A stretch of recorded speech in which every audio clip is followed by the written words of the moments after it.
कहानी की शुरुआत में हमें एयरपोर्ट दिखाया जाता है, जहां हम ब्रैड नाम के एक पायलट को देखते हैं। वो तेजी से जहाज की तरफ जा रहा होता है और साथ ही साथ वीडियो कॉल पर अपनी बेटी से बात भी कर रहा होता है। उसकी बेटी कहती है कि आज सुबह मैंने न्यूज देखी थी, जिसमें बताया जा रहा था कि आप जिस एरिया में जा रहे हो वहाँ का मौसम बहुत ज्यादा खराब है, जिस वजह से और भी कई सारी फ्लाइट्स कैंसिल कर दी गई हैं। इसलिए आपको भी अपनी फ्लाइट कैंसिल करके घर वापस आना चाहिए। लेकिन ब्रैड मुस्कुराकर जवाब देता है कि मैं पहले भी कई बार ऐसे मौसम में सेफली जहाज उड़ा चुका हूँ, इसलिए तुम परेशान मत हो, मैं जल्द ही घर वापस आ जाऊंगा। ये सुनकर उसकी बेटी खुश हो जाती है और कॉल काट देती है। उसके बाद ब्रैड जहाज के केबिन में आकर को पायलट से मिलता है। को पायलट थोड़ा सा नर्वस था क्योंकि आज वो पहली बार फ्लाइट उड़ाने वाला था। तभी एक एयर होस्टेस आकर ब्रैड को बाहर बुलाती है, जहां एक पुलिस अफसर ब्रैड को बताता है कि इमरजेंसी की वजह से तुम्हें एक कातिल को अपने साथ ले जाना पड़ेगा, जिसका नाम टोनी है। टोनी एक बहुत ही ताकतवर और खतरनाक इंसान है जिस पर मर्डर का केस है और अब इसे जहाज के जरिए दूसरी कंट्री ले जाकर उम्र भर कैद के लिए जेल में डाला जाएगा। वो पुलिस अफसर ब्रैड से कहता है कि ये जिम्मेदारी हम तुम्हें इसलिए दे रहे हैं क्योंकि तुम एक काबिल और समझदार पायलट हो। ब्रैड मान जाता है और टोनी को सबसे लास्ट वाली सीट्स में बिठा देता है ताकि बाकी पैसेंजर्स को कोई परेशानी न हो। उसके बाद सभी पैसेंजर्स अपने सीट्स पर बैठ जाते हैं और ब्रैड जहाज के स्टाफ के पास आकर कंफर्म कर लेता है कि सभी पैसेंजर्स आ गए हैं, जिसके बाद जहाज टेक ऑफ कर लेती है। ऊंचाई पर पहुंचने के बाद ब्रैड जहाज को ऑटो पायलट पर लगाकर को पायलट के साथ अपनी फैमिली के बारे में बातें करने लगता है। ब्रैड को पायलट को मोबाइल में अपनी बेटी की फोटो दिखाता है और कहता है कि मैं अपनी बेटी से बहुत प्यार करता हूं और हमारा इस दुनिया में एक दूसरे के अलावा और कोई भी नहीं है। दूसरी तरफ जहाज में बैठे पैसेंजर्स सफर को एंजॉय कर रहे होते हैं, लेकिन उन्हें पता नहीं था कि कुछ देर बाद उनके साथ बहुत ही बुरा होने वाला है। केबिन में बैठे दोनों पायलट्स भी खुश थे और जहाज भी नॉर्मल तरीके से फ्लाई कर रहा था, लेकिन तभी अचानक मौसम खराब हो गया और जहाज हल्के से झटके लेने लगा, जिस वजह से ब्रैड परेशान हो जाता है क्योंकि उसे कुछ ठीक नहीं लग रहा था। वो सभी मुसाफिरों को सीट बेल्ट बांधने के लिए अनाउंस करता है और रेडियो के जरिए वो कंट्रोल टावर से बात करने की कोशिश करता है, पर उसकी बात नहीं हो पाती क्योंकि मौसम खराब होने की वजह से यहाँ के सारे रेडियोस काम करना बंद कर देते हैं। तभी अचानक बिजली का तेज झटका प्लेन से आकर लगता है, जिस वजह से प्लेन जोर जोर से झटके लेने लगता है। ब्रैड पैसेंजर्स का हाल देखने के लिए केबिन से बाहर जाता है। पैसेंजर्स को देखकर ब्रैड को थोड़ा बहुत सुकून मिल जाता है क्योंकि सभी पैसेंजर्स सेफ थे, पर यहाँ अब धीरे धीरे लाइट बंद होती जा रही थी और तभी प्लेन को कई और झटके लगते हैं, जिससे ब्रैड का सिर सामने छत से टकराकर नीचे गिर जाता है और उसके माथे पर चोट लग जाती है। इस सूरत हाल को देखते हुए सभी पैसेंजर्स की हालत खराब होने लगी थी। ब्रैड जल्दी से वापस केबिन में आकर अपने साथी के साथ मिलकर प्लेन को संभालने में लग जाता है। ये उनके लिए काफी मुश्किल टाइम था। मौसम खराब होने की वजह से उन्हें आगे कुछ भी नहीं दिखाई दे रहा था। ब्रैड कहता है कि हमें प्लेन को नीचे लाना होगा क्योंकि अगर प्लेन को एक और झटका लगा तो प्लेन तबाह हो सकता है। ये लोग फौरन जहाज का अल्टीट्यूड कम करने लगते हैं और जहाज तेजी से नीचे की तरफ जाने लगता है। जहाज के अंदर मौजूद पैसेंजर्स काफी ज्यादा डरे हुए थे। तभी क्रिमिनल टोनी के साथ जो पुलिस अफसर आया होता है, उसके हाथ से मोबाइल छूट जाता है। वो अपने मोबाइल फोन को उठाने के लिए अपना सीट बेल्ट खोल लेता है, जिसकी मदद करने के लिए एक एयर होस्टेस भी अपना सीट बेल्ट खोलकर आगे आती है। अब क्योंकि प्लेन तेजी से नीचे की तरफ जा रहा था, जिस वजह से उनका सीट बेल्ट खुलते ही ये दोनों तेजी से ऊपर छत से टकरा जाते हैं।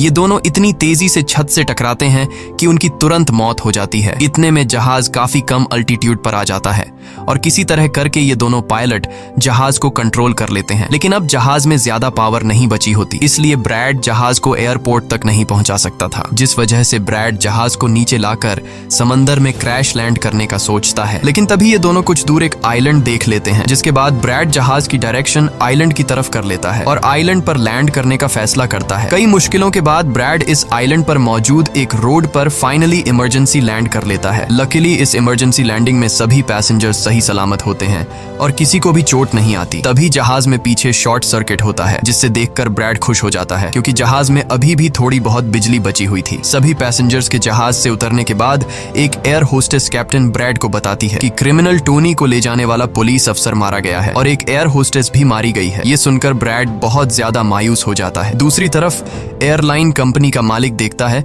कि उसका एक जहाज अचानक गायब हो गया है क्योंकि उसने प्लेन को लैंड होते हुए नहीं देखा था और काफी देर से रेडियो खराब होने की वजह से उसका पायलट से कांटेक्ट भी नहीं हो पा रहा था। इसीलिए वो एयरलाइन कंपनी का मालिक स्कार्सडेल नाम के एक रेस्क्यू एक्सपर्ट को बुलाता है, जो ऐसे लोगों को ढूंढने का काम करता है जो मुश्किल में कहीं फंसे हुए होते हैं। एयरलाइन कंपनी का मालिक उसे कहता है कि मुझे मेरे प्लेन्स की सारी डिटेल्स चाहिए, जैसे वो कहाँ गया, उसके वर्कर्स और सभी पैसेंजर्स कहाँ हैं। जिसके बाद रेस्क्यू एक्सपर्ट अपने काम पर लग जाता है। दूसरी तरफ सारे पैसेंजर्स इस सोच में थे कि हम यहाँ क्यों उतरे हैं। ब्रैड सभी पैसेंजर्स को इकट्ठा करके समझाता है कि इमरजेंसी की वजह से हमें यहाँ उतरना पड़ा। प्लेन में अभी भी थोड़ी बहुत बिजली मौजूद है जिसे हम बाकी चीजों को ठीक कर लेंगे। तब तक आप लोग यहाँ आराम से रहें और आप लोग घबराइएगा नहीं, बहुत जल्द हम यहाँ से निकल जाएंगे। जिसके बाद ब्रैड प्लेन के पास आकर उसे ठीक करने में लग जाता है, पर वो देखता है कि जहाज में पावर काफी कम है, इसलिए उन्हें मदद का इंतजार करना होगा। ये लोग मैप निकालकर खुद ही अपनी लोकेशन देखने लगते हैं ताकि उन्हें पता चल सके कि आखिर ये लोग किस जगह पर हैं। ब्रैड का साथी को पायलट नक्शा देखकर बताता है कि हम एक प्राइवेट आइलैंड पर फंसे हुए हैं। ये जगह बहुत ही खतरनाक है। यहाँ पर ऐसे लोग हैं जो किसी सरकार या गवर्नमेंट की बात नहीं मानते। अगर इन लोगों ने हमें पकड़ लिया तो हमारी जान खतरे में पड़ सकती है और हमारी गवर्नमेंट भी हमें नहीं बचा पाएगी। ये सुनकर ब्रैड कहता है कि अब कहीं से भी करके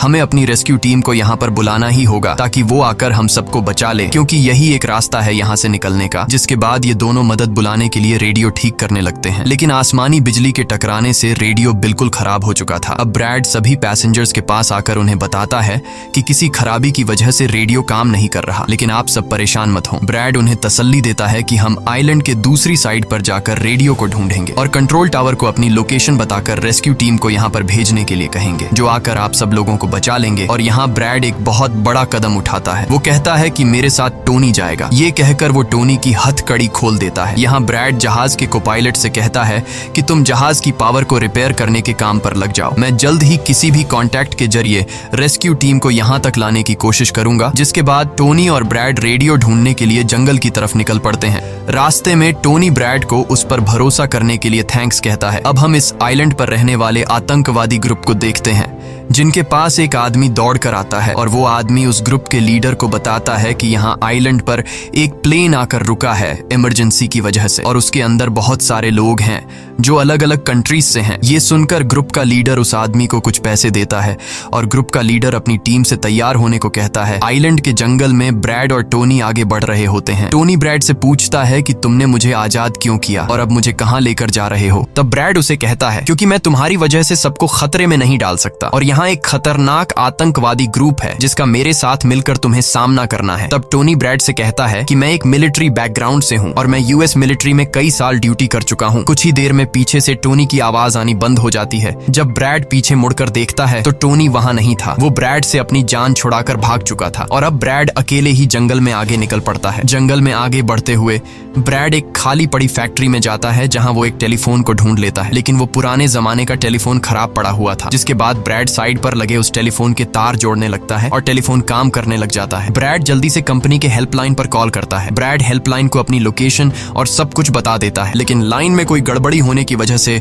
सामने वाले इंसान तक उसकी आवाज ठीक से नहीं पहुंच रही होती, जिस वजह से हेल्पलाइन वाले ब्रैड की कॉल काट लेते हैं। तब ब्रैड को एक आइडिया आता है। वो अपनी बेटी को कॉल करता है और उसे अपनी लोकेशन और बाकी सारी चीजें एक पेपर पर लिखकर उसके ऑफिस तक पहुंचाने को कहता है। तभी बातचीत के दौरान पीछे से एक आदमी आकर ब्रैड पर हमला कर देता है, लेकिन ब्रैड उसे काफी मुश्किल से काबू कर लेता है और उस आदमी को मार मार कर बेहोश कर देता है। तभी ब्रैड को महसूस होता है कि एक और आदमी इस कमरे में आ रहा है, इसीलिए जल्दी से वो छिप जाता है। पर वो आदमी कोई और नहीं बल्कि टोनी था, जिसने बहुत सारे गुंडों को मारकर उनके हथियार ले लिए थे। और वो ब्रैड को आवाज देता है कि डरो मत, बाहर निकलो। फिर जब ब्रैड सामने आता है तो टोनी ब्रैड को एक बंदूक पकड़ा देता है उसकी हिफाजत के लिए। उसके बाद ये दोनों जब फैक्ट्री के नीचे वाले फ्लोर में आते हैं तो यहाँ उन्हें एक कैमरा मिलता है, कैमरा की रिकॉर्डिंग और वहाँ पड़े पासपोर्ट से इन्हें पता चलता है कि इस आइलैंड पर रहने वाले आतंकवादी लोगों को किडनैप करके उनकी फैमिली से काफी बड़ी रकम की डिमांड करते हैं। और जब किडनैप किए हुए बंदे की फैमिली की तरफ से उन्हें पैसे मिल भी जाते हैं तब भी ये लोग उसे छोड़ने के बजाय मार देते हैं। ये देखकर ब्रैड समझ जाता है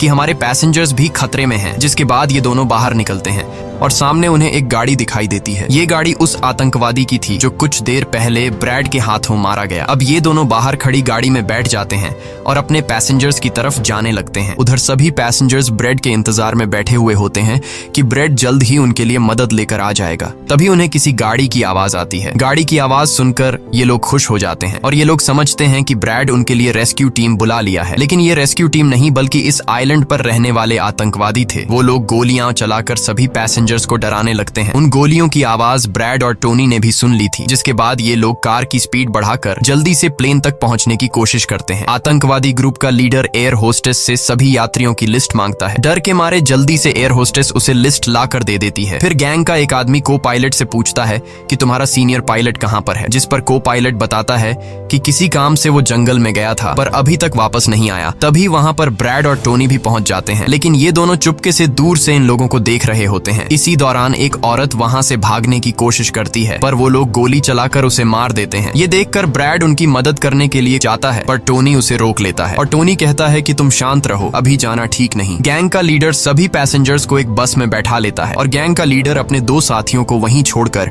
उनसे कहता है कि जाओ, जहाज के अंदर जो भी कीमती सामान है उसे ले आओ। जिसके बाद ये लोग सभी पैसेंजर्स को अपने अड्डे पर ले जाने लगते हैं। गैंग के जाने के बाद ब्रेड टोनी पर गुस्सा करने लगता है कि वो लोग हमारे पैसेंजर्स को ले गए और तुमने मुझे जाने ही नहीं दिया। जिस पर टोनी उसे समझाता है कि वो लोग काफी ज्यादा थे, अगर तुम चले भी जाते तो इतनी बड़ी आर्मी से अकेले नहीं लड़ पाते। अब ये दोनों प्लेन की तरफ बढ़ने लगते हैं और उन दोनों गुंडों को पकड़ लेते हैं जो प्लेन से कीमती सामान चुरा रहे थे। ब्रेड गन पॉइंट पर उनसे पूछता है कि तुम्हारा लीडर पैसेंजर्स को कहां पर लेकर गया होगा, जिस पर वो बताता है कि यहाँ से कुछ दूर हमारा एक अड्डा है और वो सब वहीं गए होंगे। दूसरी तरफ ब्रेड की बेटी रेस्क्यू एक्सपर्ट के पास ब्रेड का लिखवाया हुआ पेपर दे देती है, जिस पर प्लेन का लोकेशन और सारी जानकारी लिखी गई होती है। रेस्क्यू एक्सपर्ट सैटेलाइट की मदद से प्लेन की लोकेशन का पता लगा लेता है। उन्हें पता चल जाता है कि प्लेन एक आइलैंड पर फंसा हुआ है और उन्हें ये भी पता चल जाता है कि इस आइलैंड पर एक खतरनाक आतंकवादी ग्रुप है। इसके बाद वो रेस्क्यू ऑफिसर अपनी एक प्राइवेट आर्मी के कैप्टन को कॉल करता है और उसे ये सारी सिचुएशन समझाकर उस आइलैंड पर जाने को कहता है। प्राइवेट आर्मी का कैप्टन मान जाता है और अपने साथियों के साथ एक पैसों का भरा हुआ बैग और कई सारे वेपन्स के बैग गाड़ी में लोड करके